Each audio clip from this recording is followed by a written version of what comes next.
લોકોના આરોગ્ય સાથે ચેડા કરતા તત્વો સામે વડોદરા મહાનગરપાલિકાની પોલીસે લાલ આંખ કરી છે. ત્યારે ગોત્રીમાં બંસીધર ડેરી ફાર્મમાંથી ડુપ્લિકેટ ઘીનો જથ્થો ઝડપાયો હતો.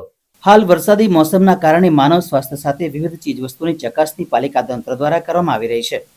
ત્યારે ગોત્રી વિસ્તારમાં આવેલ ગોકુલ ટાઉનશીપની બંસીધર ડેરી ફાર્મમાં શંકાસ્પદ ઘીનો જથ્થો હોવાની પોલીસે કરેલી જાણના આધારે પાલિકા ખોરાક શાખાની ટીમે 129.200 કિલોગ્રામ ઘીનો જથ્થો સીઝ કરતા ખાદ્ય સામગ્રીમાં ભેળસેળ કરતા તત્વોમાં ફફડાટ ફેલાયો છે. ઉલ્લેખનીય છે કે ગોત્રી વિસ્તારમાં આવેલ ગોકુલ ટાઉનશીપમાં બંસીધર ડેરી ફાર્મ છે, જ્યાં શંકાસ્પદ ઘીનો જથ્થો હોવાની સ્થાનિક પોલીસને જાણ થઈ હતી. આ અંગે પોલીસે તાત્કાલિક ધોરણે પાલિકા તંત્રને જાણ કરી દીધી હતી, જેથી પાલિકા ખોરાક શાખાની ટીમ ઘટનાસ્થળે ત્રાટકી હતી. સઘન તપાસ દરમિયાન બંસીધર ડેરી ફાર્મમાંથી શંકાસ્પદ ઘીનો કેટલોક જથ્થો મળી આવ્યો હતો, જેથી ખોરાક શાખાની ટીમે ₹51,680 ની કિંમતનો 129.200 કિલોગ્રામ શંકાસ્પદ ઘીનો જથ્થો સીઝ કરવાની જાણ થતાં ખાદ્ય સામગ્રીમાં ભેળસેળ કરનારા તત્વોમાં ફફડાટ ફેલાયો છે.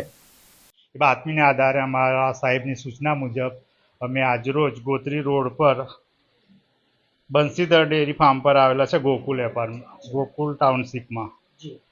અહીંયા 130 કિલો ડુપ્લિકેટ નકરું ઘી જેવું તો લાગતું જ નહીં, પણ એ કહે છે ઘી છે, તો ઘીનો નમૂનો લીધો છે અને ઘીનો નમૂનો લીધા પછી બાકી રહેલો જથ્થો 129 કિલો ને 200 ગ્રામ, જેની કિંમત થાય છે ₹51,680. એ food safety and standard act મુજબ સીઝ કરવાની કાર્યવાહી કરેલ છે.